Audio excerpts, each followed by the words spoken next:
Au nom du Père et du Fils et du Saint-Esprit. Amen. Seigneur, viens à mon aide. Seigneur, à notre secours.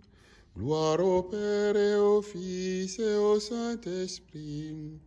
Ô Dieu qui est, qui était et qui vient, pour les siècles des siècles. Amen. Alléluia. Vous attendez la promesse et le salut de Dieu.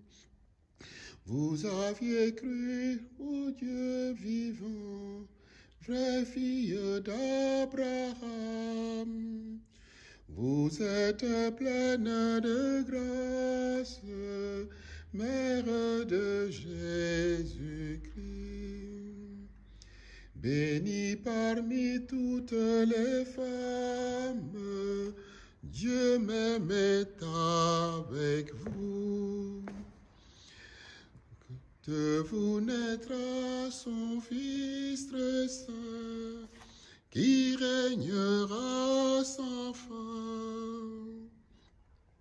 Vous êtes pleine de grâce, Mère de Jésus-Christ.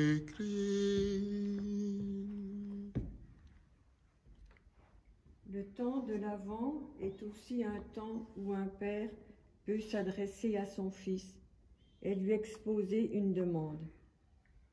Au fils d'y donner une réponse en toute liberté, non sans l'enjeu de son salut, auquel il se doit de participer.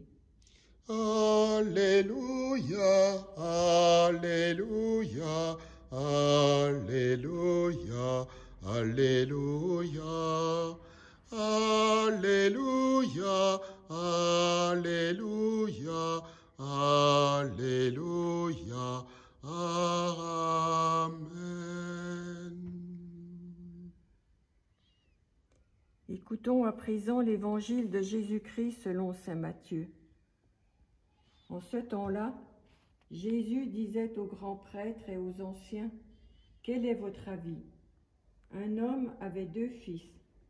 Il vint trouver le premier et lui dit, « Mon enfant, va travailler aujourd'hui à la vigne. » Celui-ci répondit, « Je ne veux pas. » Mais ensuite, s'étant repenti, il y alla. Puis le père alla trouver le second et lui parla de la même manière. Celui-ci répondit, « Oui, Seigneur. » Et il n'y alla pas. Lequel des 2 a fait la volonté du Père? Ils lui répondent, « Le premier. » Jésus leur dit, « Amen, je vous le déclare, les publicains et les prostituées vous précèdent dans le royaume de Dieu. Car Jean le Baptiste est venu à vous sur le chemin de la justice, et vous n'avez pas cru à sa parole. Mais les publicains et les prostituées y ont cru. Tandis que vous, après avoir vu cela, vous ne vous êtes même pas repentis plus tard pour croire à sa parole. » Vous êtes pleine de grâce, Mère de Jésus-Christ. Vous accueillez la parole en votre saint trépu. Par la vertu du Saint-Esprit, le Verbe s'est fait chair. Vous êtes pleine de grâce, Mère de Jésus-Christ. Nous venons d'entendre une courte parabole mettant en scène Jésus et encore les notables du peuple. Jésus raconte une petite histoire riche d'enchaînements sur 2 fils face à la demande de leur père. S'agit-il seulement d'une mauvaise tête et ou d'une disponibilité de cœur?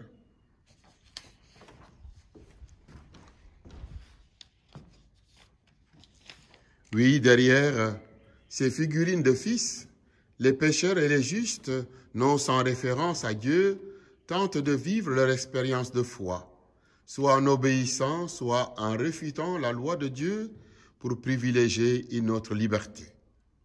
L'unique référence de Dieu ne suffit pas, malgré le ton affectueux, de travailler à la vigne du Seigneur.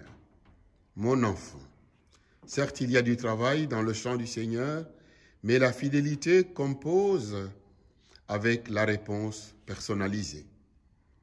Tandis que le premier se dispose, mais ensuite se désiste, le second se dispose tout autant, mais ne reste pas au bout de sa logique. Pourtant, accepter de se repentir aurait ramené le premier sur le sentier paternel. L'enjeu de la conversion permet ainsi de s'ajuster à son Dieu et Père à jamais, si jamais notre fidélité de départ n'est pas acquise. Dieu est fidèle dans ses intentions et mieux, il donne de l'espace d'espérance à ceux qui se prennent le pied dans le tapis de leur disposition filiale. Le Seigneur ne saurait se contenter d'habitudes premières, mais sonde la vérité de la fidélité dans le temps du service demandé et espéré. Dieu offre sans cesse la chance du retour, que cet avant nous en fournisse encore les opportunités à la rencontre du Seigneur qui vient. Reprenons notre chant fil rouge de l'Avent en paroisse. Préparez le chemin du Seigneur, ouvrez large la porte de vos cœurs, il viendra le Sauveur, et tout homme verra le salut de Dieu. La prière de l'Avent. Seigneur, aide-nous à fuir nos préoccupations, à taire le tumulte de nos activités, à déposer à tes pieds nos soucis, nos tracas, nos lourds soucis, pour préparer nos cœurs à ta venue si proche. Nous nous reposons en toi en cette fin d'année où tout se précipite. C'est l'hiver et la grisaille, et pourtant nos cœurs sont faits pour la lumière et la joie. Parle à nos cœurs en ces jours qui nous rapprochent de la joie de Noël. Pour transformer le monde, tu as choisi Marie, l'humble jeune fille de Nazareth, et tu lui as adressé cette salutation. Réjouis-toi, comblé de grâce, le Seigneur est avec toi. Fais-nous méditer ces paroles de l'ange, dans lesquelles se trouve le secret de la joie de Noël. Tu répètes ces paroles à chacun de nous. Soyez dans la joie, le Seigneur est proche. Avec l'aide de Notre-Dame, nous nous ouvrons tout entier à ta présence, afin que le monde t'accueille à travers notre famille. Notre famille prie pour tous ceux qui nous entourent, ceux que nous aimons et ceux que nous aimons moins.